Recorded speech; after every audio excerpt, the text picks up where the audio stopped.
Source is a podcast made by women for women. We're looking at the topics that are influencing women and the world they live in, and we're shedding a light on those topics. We're speaking with the national experts. We're bringing you the stories you're only going to hear here. Don't miss out on being in the know. Subscribe to Soul Source wherever you listen to podcasts today and leave us a review. This part's really important. That way we can continue to bring you the content you love each and every week. So buckle up, Soul Source Society, because we're about to get started. We make financial decisions for the benefit of others at the expense of ourselves. Welcome back to Soul Source. I'm Lisa Cruz, your host, and today's guest is teaching women how to take up space, own their successes, and plan for their financial futures. Tanya Nichols is a business owner, certified financial planner focused on helping women, an educator, and a coach who began her career in the finance world at just 18, and she has been making waves ever since.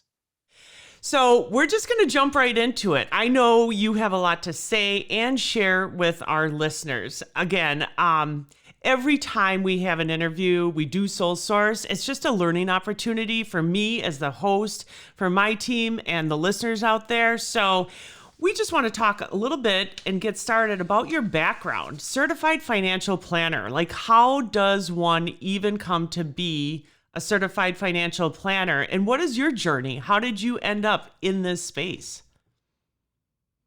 You know, I was 18. I broke my ankle and needed a desk job. So purely by accident. And my family never owned a stock. I didn't know what a financial planner was when I started at Piper Jaffray when I was 18 years old. I just knew I needed a desk job, because I was a manager at McDonald's all through high school and I couldn't work there on crutches. So I just really by accident, which I think is how a lot of us get started in our field. I did go to school for finance and I worked all the way through college at jobs like that. I worked as an assistant for financial advisors. Really, they were called stockbrokers back then. 23 years ago, there was usually guys. There's one woman in the office usually, and the rest were men. And they would actually pick up the phone and call their friends and neighbors and tell them about stocks that they should purchase. And I always kind of thought I would never be able to do that. So I thought I was going to go down a completely different path.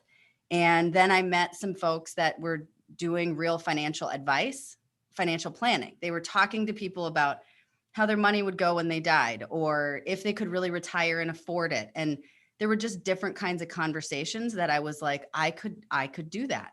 So I just did decide to stay in the field, and I went through the CFP track, which is Certified Financial Planner.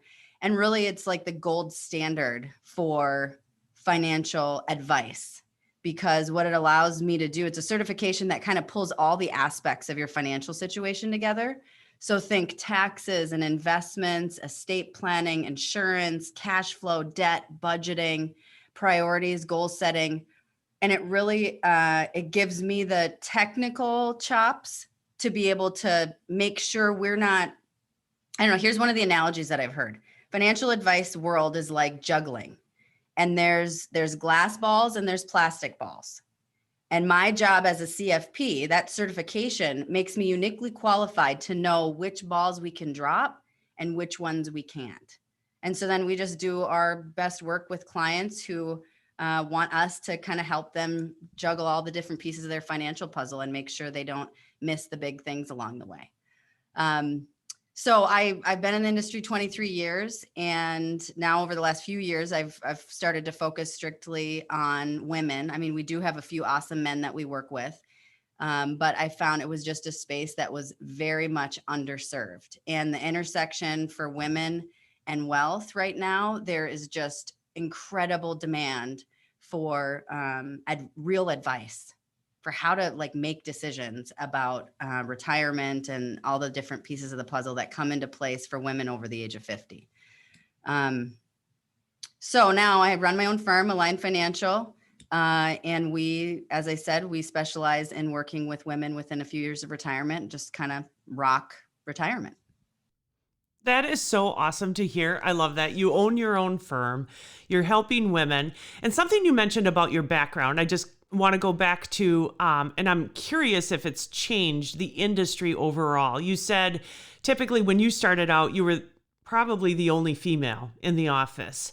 Do you think that that has changed or is changing for the industry overall? I think the latest, depending on what statistic you look at today, it's like 17% of advisors are women. I would say that from what I understand, that number hasn't shifted that much. Maybe it's gone from 10% to almost 20% since the time I've been in the industry. And the reason is because of the compensation structures in my field. When you start in the industry today and much of the last 2 decades, the only way that you became an advisor is you were commission only. And the nature, and there's been a lot of research done this, and I was on the CFP board, Council on Examinations for many years. And so I was privy to some of the academic research being done in this space on how to get more women in the field. And the reason there aren't, and it hasn't changed, is because the compensation structures haven't changed. So if you're a woman coming out of college, and the way that you get started in the industry is you have to call on friends and neighbors to sell them investments in order to get paid, it is not an attractive field for many women. So the way most of us get started is as a support staff. We get started as somebody's assistant or in the administrative field or behind the scenes. And that's how I got started. Many of my colleagues the same way, because we don't feel like we're qualified enough to go out and be giving financial advice out of the gate. Where in the old days, you'd have a man getting trained in as an intern at a financial advice firm, a financial advisory firm. And for whatever reason, whether it's our nature or society or whatever, we were less likely as women to take those risks into those jobs that would require us to sell something in order to get paid. So there is work being done on how to change that in our field. But right now, that really is still the biggest limiting factor. That is so interesting and also sad, I guess I would say, that it hasn't changed that much since your time in this field or industry. So a lot of work has to be done there. So then fast forward. So what drives your perspective on focusing on women in financial planning? Where does that come from? How did that come to be? I think it kind of came on accident. You're in your field, I'm sure it happens too. You just have a certain type of clientele that you attract based on your style and, how you approach things. And so a few years ago, I was in an executive coaching program and they asked you, like, who do you do your best work with? And so I went and drilled down and I discovered that almost by accident, I had clients that looked very similar. And so I decided, why not? I had grown up in big institutions, these big banks, and you're supposed to work with everybody.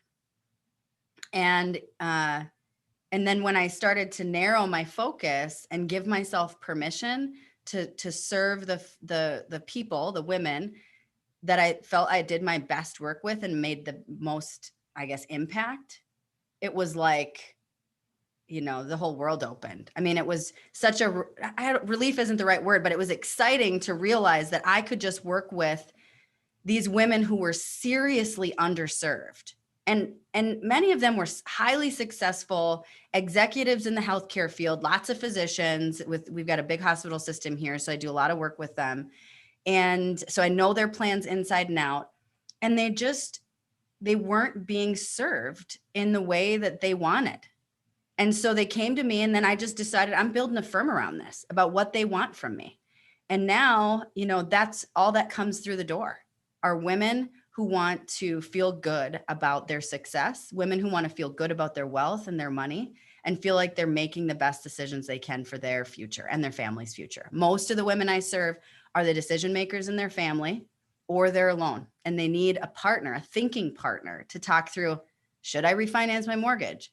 What if I do retire next year? Because my new boss is terrible. Like somebody to think through those decisions. And a lot of my successful women, even if they have a partner, they may not be the thinking partner that they need or want because they're just the decision maker.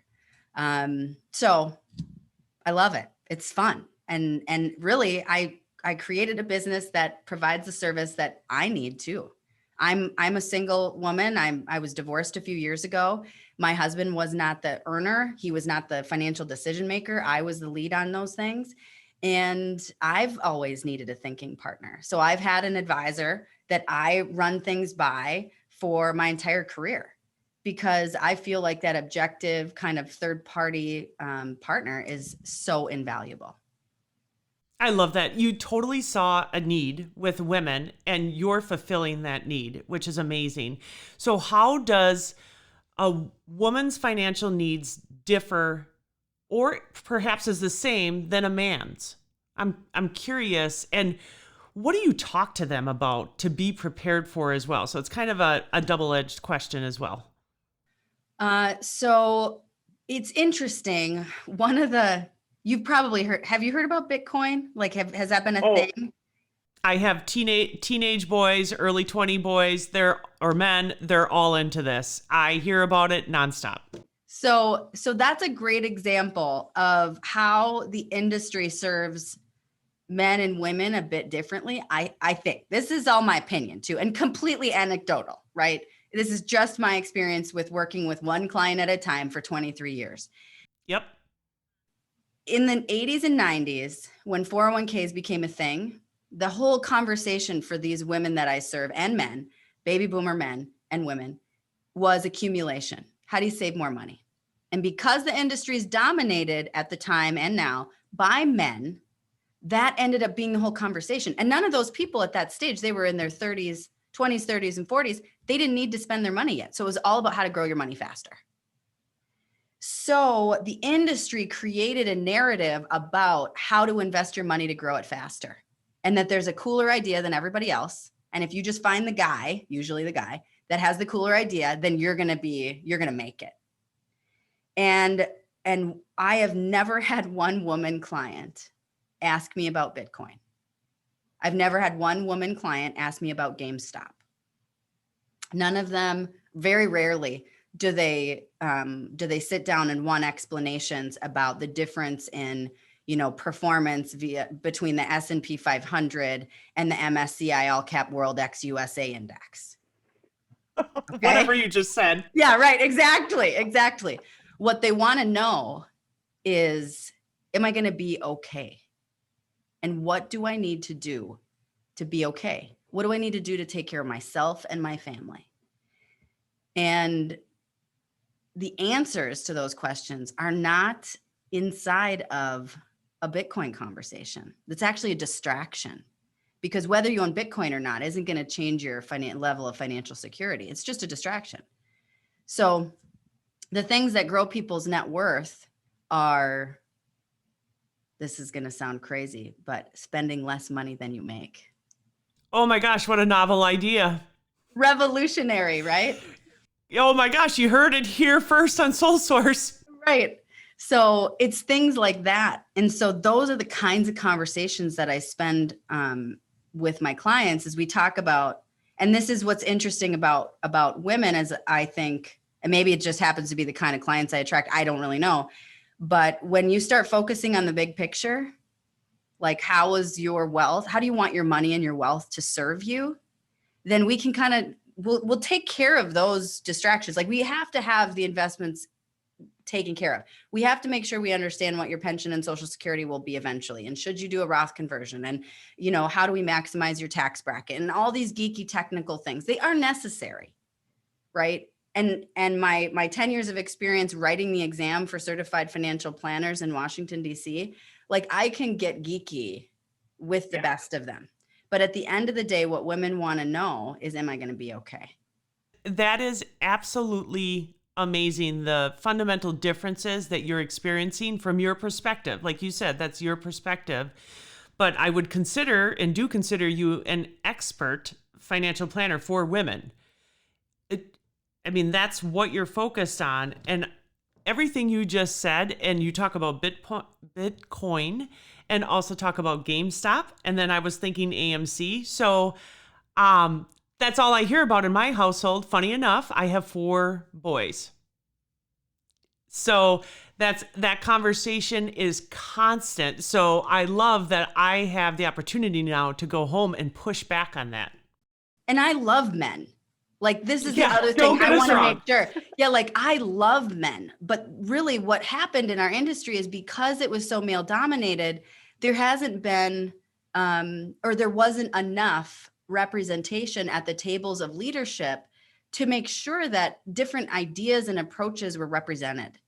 So the competition in like a Bitcoin, GameStop, AMC kind of conversation, the whole Robinhood era, like there's a lot of competition, which is, not that women aren't competitive, many of us are, but it's just, in my opinion, like we're just built differently. And so, okay, that makes sense. They're going to be attracted to that, but we can't assume that every client is going to be attracted to that. So if we have to spend the time to listen to what the people on the other side of the desk are saying, and what these women were saying as they would check out of meetings 20 years ago when I was an assistant to advisors, some advisors wouldn't even talk to the women.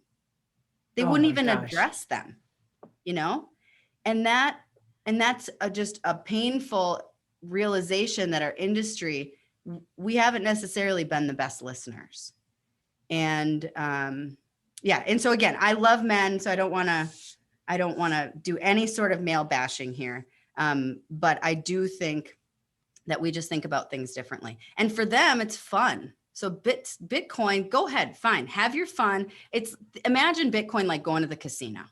You don't ever want to Yes. spend enough money that you can't afford to lose all of it. But Bitcoin, for 99.99% of the people messing around in Bitcoin and GameStop and AMC and the Robinhood thing, for 99.99% of them, they're going to end up losing money. And then there will be somebody who gets rich off of this, but it's probably not going to be me. Like, if I had to think about it, I'm like, I'm not the one who's going to get so lucky that they time this exactly perfectly. And I'm a belt and suspenders kind of gal. So I like to know that I'm going to get from here to there. So I help my clients do the belt and suspenders. Like, how do we know with the highest probability that we're going to get to where we want to go? Yeah. And that goes back to that big picture thinking as well. So along those lines, when you are working with women, what common mistakes are you seeing among your client base? I would say two come to mind. It's Okay. interesting that you're asking this. I just had this conversation with a group of almost retired women. We make financial decisions for the benefit of others at the expense of ourselves. Oh my gosh. Can you just say that one more time, please? We make financial decisions for the benefit of others at the expense of ourselves. And if we think about time, money, energy, this is a theme for most of us, myself included, where we've been either trained by society or internal wirings or whatever you want to call it to take care of others first. And so I would say that's one of the big ones. And so I don't tell my clients they can't help their children. I help them understand how it's going to impact their financial security if they do take that action. So that would be the first one. Okay. The second one is putting their head in the sand and letting someone else do it for them. And talk a little bit more about that, because just based on my experience and people I know, that I have seen that happen quite a bit. And then all of a sudden something happens, a divorce occurs, a death occurs, and it's like, oh my gosh, they had no idea. And, money is a funny thing. Like, you can get, like, I could hire somebody to paint my house. I could hire somebody to mow my lawn. But I don't think you can't really absolve yourself or outsource the responsibility of awareness of your finances. So I would say, think about things like this. If you're listening out there and you're like, what does awareness mean? It doesn't have to mean that you know every single investment in your portfolio, or that you've mapped out when you're going to take Social Security or when you're going to pay off your mortgage. That's not what I'm saying. What I'm saying is you need to know, or my suggestion would be, and the folks and the women and men that I serve who feel the best about their money, who feel good and confident and empowered, they know how much money they have in all the different buckets, including houses and cars and toys and everything. They know how much money they spend and where it goes. And they know how much money they bring in. So just I'm good on number 1 and number 3. Number 2, admittedly so. So that is great. So number 1, know where all your money is in all the buckets. Is that what you said? Yep. Number 2 is know where you're spending your money. Yep. And number 3 was? What you're bringing in. Okay. And then the hardest one is number 2, hands down for everyone. And I would say, I mean, think about it like, you probably went to school or did some sort of training for your marketing agency, right? Yep. So, I mean, it took you time to become an expert in your field. Correct. If we don't receive any training for money, like we don't know. Nobody tells us how to balance a checkbook. If you had some parents that were like super, financially savvy, that really cared a lot about training you, maybe they did. But I know for me, like we were a very blue collar family. Nobody ever owned a stock. So I didn't know anything about finances in general. You went out and you earned a living and you got a job and you paid for things as you went. So I guess it's okay to spend time on it and not to shy away from it. And I think a lot of women, money feels foreign. Money feels like something we're not supposed to do. Like we've failed as women if we don't have a husband that is taking care of this for us. Oh my gosh, yes. And I would really like to challenge that internal bias that many of us have, that somehow I'm a failure because I'm successful enough to care for myself.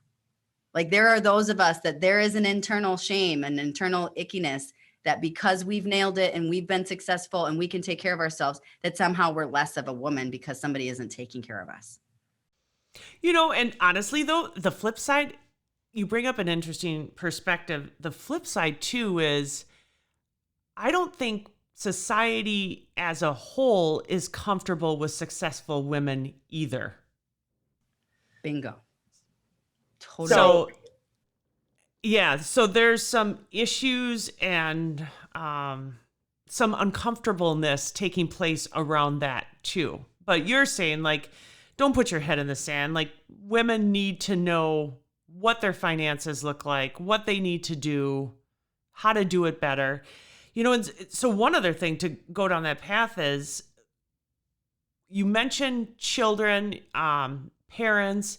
What are some tips when it comes to children and money? I feel like I've just failed miserably in this world of children and money and incentives and whatever. And like, I just feel like I didn't do a good job of raising my children with financials. Thank goodness our school system, they do have personal financial money management classes or something like that now, which is really good. That's and great. Important. Yeah, which we didn't have. But if you had to outline a couple tips for parents that are listening to this, and I know when I say children, it could be young children to, 18, 19. What are some tips you have for parents as well? Okay, so this is along the lines of the spending discussion and like that number 2 thing of just like spend time on it. So same thing with understanding your values about money and how you want to share them with kids. Spend time on it. If you don't feel like enough, like a really great book, The Opposite of Spoiled is a book. The Opposite of Spoiled? Opposite of Spoiled is a book by, cannot remember his name. He's a New York Times columnist. I read it, I don't know, 5 or 6 years ago. And one of the great tips I got from that book that I've employed in my home is when your kids want to buy something, and let's say your family is a Target brand family. So if your kids want a new shirt or new tennis shoes, and do you buy Target brand tennis shoes or do you buy Adidas brand tennis shoes? Like, what's your family level? So like at our house, I forget what the shoe brand, I think it was like Under Armour. So I said to my kids, Under Armour shoes were X dollars. This is how much I'll contribute to tennis shoes. And then as they've gotten older, now they want $110 tennis shoes. So if they want fancier tennis shoes than what I'm willing to contribute, they have to come to the table with the excess. So then it puts the onus back on them to make those decisions. Same things. Now, the key to making that work is the kids have to have money that they have agency over. Yes. So this is a bit controversial, but one of the things that he also suggested was to give them an allowance every month that was meaningful based on their age, so that they had money they could make decisions on. But a lot of us, if we grew up, where the money didn't grow on trees conversation, which I had a handful of those when I was a kid, we're connected. You have to work to get money. Well, if you have to go get a job in order to get income, you've never had money to learn how to manage. So if you've got to be 20 and you're working some job while you're in college because you played sports or something in high school, well, now you're learning how to manage money when you're 20. Well, so I've elected to give my kids a certain budget every month. And it's grown as they've gotten older. They're 12 and 13 now. And then they also have a debit card and a checking account. So my daughter just wanted new swag for cross country or for track. And so I told her I would pay for it, but she has to actually put in the order. She has to use her debit card, and then she has to Venmo me, asking me for the request to pay for it. Now I've done other things where, like, because they get enough money every month, my son leaves his socks on the floor and then the dogs eat them. And so instead of fighting for a decade of my life over socks, I don't buy him socks anymore. He does. Perfect. Like little things like that to teach them, like, listen, you're not taking care of your things. Instead of arguing about this anymore, when I see them, I'm throwing them away. So I just throw his socks away, and then he's out of socks and he has to buy more socks. And it's $8, but still, it's a good lesson that you need to take care of your stuff.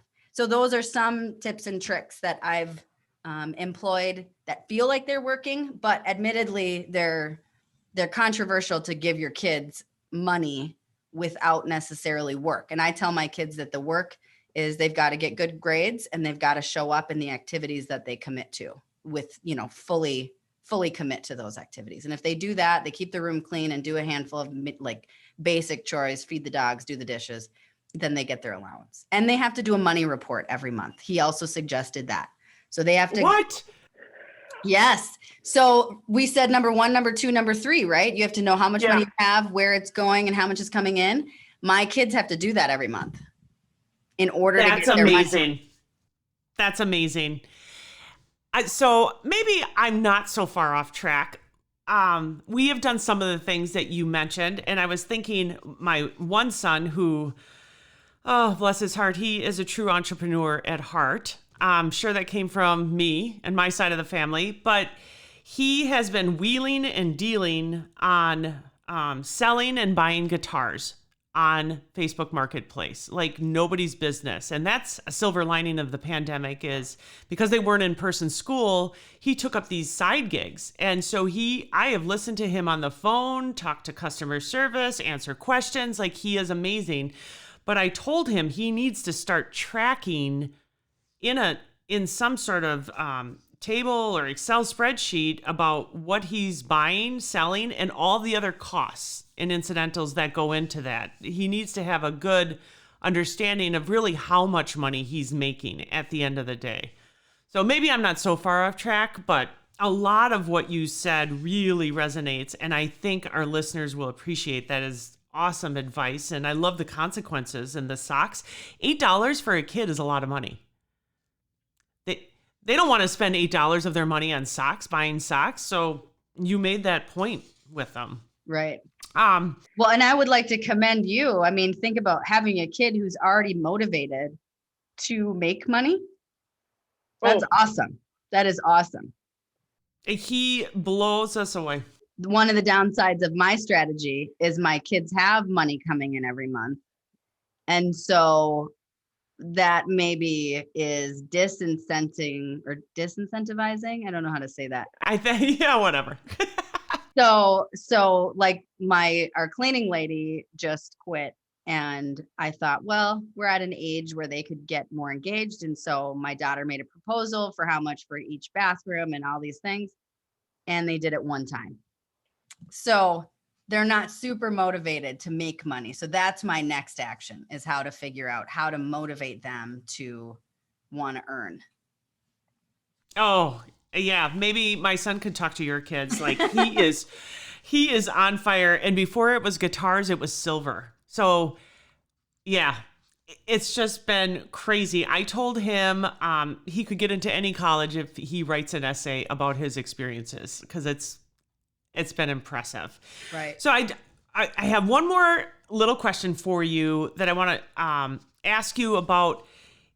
Is using a certified financial planner for anyone and everyone? Like, what should people do if they hear this podcast and they think I should find a financial planner? What are they looking for in a financial planner? So there's a few ways to engage a planner. You can do it on a project, and I only do long-term engagements, meaning we're partnering. I mean, some of my clients I've had for 15, 16 years. So you can engage people like that, who is like a thinking partner, walking life together kind of a partner. That's obviously going to be more expensive. But of course, I like to argue that, because we help you not drop those glass balls, that ends up actually being cheaper in the long run, that you're going to grow your net worth and your wealth better and faster and feel better about your money by having a thinking partner and an expert. But for folks and a lot of podcast listeners are like on the do-it-yourself side, and they love engaging in information and they're highly curious, you can engage certain planners on just like a project basis, where they just take a look at your situation, give you some kind of spot coaching or advice about where you're at in the snapshot in time. That can be really useful. And the even really cool thing that's happening for the younger space, because I specialize, of course, with women within a few years of retirement, there hasn't been a lot of providers for people in their 20s and 30s that haven't amassed wealth yet, because our industry just wasn't built around that. But there is a whole segment of planners focusing on millennials and Gen Y, helping them get their houses in order. So they're helping them with student loan payoffs, and if buying their first house, how much of a down payment to put on, and how to start your 401k, and should it be a Roth or a regular, and evaluating your employee benefits. So I've got a couple of XYPN is a really great website to find for the younger folks to go and find one of those partner advisors to help you think through those decisions. And they've got some project advisors there. And then another place to look for CFPs is letsmakeaplan.org. So I don't know if you guys have show notes or anything, but I can email this. But anyway, so letsmakeaplan.org. And then I would interview 2 or 3 and really just try to get a feel for, you want somebody that is listening to you. Are they dumping their process on you, or are they hearing what you need? Are they hearing what's important to you? That's really what to look for, in my opinion. But a CFP, the cool thing about that is they're already sort of vetted, because they have to have a minimum of 3 years of actual direct advising experience with clients. They had to pass a 10-hour, well, it was 10 hours when I did it. I think it's like 5 hours now. A 5-hour long computer-based exam, taking into consideration all those different pieces. And they have to meet an ethics requirement, which means they have to act in your best interest. They have a fiduciary standard, which just means they have to put your needs first. Seems, again, like that shouldn't be something that has to be written down, but it is. So ethics requirement, continuing education requirement. So a CFP really, in my opinion, is the gold standard. That's so great that there's that certification out there that takes some of the anxiety and worry out of the process. So then you can focus on finding the best person from a personality perspective too. and a values perspective to work with you and your needs. So, we're coming to a conclusion with this interview. Is there anything else, Tanya, like if there's one thing, one message you want it to resonate in listeners' minds that we didn't cover, or maybe we covered and you want to reemphasize it, what is it? I would say, well, two things. One is quick. I was thinking about your son, and one of the tips I would suggest, there's a budgeting app, and he's young, right? Is he late teens? 16. 16. YNAB, YNAB.com is a budgeting app that he could do if he's avoiding Excel. YNAB does it on an app, and it's awesome. And that would be a great, I think it's like a $50 a year investment or something. I've used it for many years. I could tell you how much I spend on my kids' hockey gear 3 years ago. I don't want to tell you because it's obnoxious, but YNAB. And for the listeners out there, YNAB is another way to deal with number 2 that we talked about. How much money you do spend, where does it go? That's a really great tool to help you uncover that. So the other piece of advice I would say for women with respect to their money is not to be afraid to take up space. The industry isn't built for us. And so sometimes you're going to be sitting in a room with someone that thinks they're an expert on something, and they're not an expert on you. And so not to be afraid to take up space and to ask questions and to advocate for yourself, because you can't absolve yourself of the responsibility of understanding your own financial security, because it affects so many parts of our lives. And the women that I work with that feel good about their money, doesn't matter how much you have, like a lot or a little. If you can nail a couple of these things, you can feel good about your money, no matter where you're at in the spectrum of wealth. Such important lessons and tips from you, Tanya. Thank you so much. To summarize, what I heard is nobody else is going to advocate for you. You have to do it for yourself. Own that space. Thank you so much, Tanya. We really appreciate you taking your time today. This was fun. Thank you so much for having me. Thank you for listening. And if you want to hear more Soul Source, subscribe to the show. We're available wherever you listen to podcasts. And if there's something you want us to talk about, we can do that too. We have a page. It's on Facebook. It's called the Soul Source Society. And it's where we interact with listeners. We get content ideas for future shows. We talk about past content. And overall, we just have a lot of fun. That's Soul Source Society on Facebook. We hope to see you there. Soul Source is brought to you by Red Shoes, Inc., a leading agency that specializes in crisis and strategic communications, media relations, social media, and so much more. To learn more about Soul Source and Red Shoes, visit us at redshoesinc.com.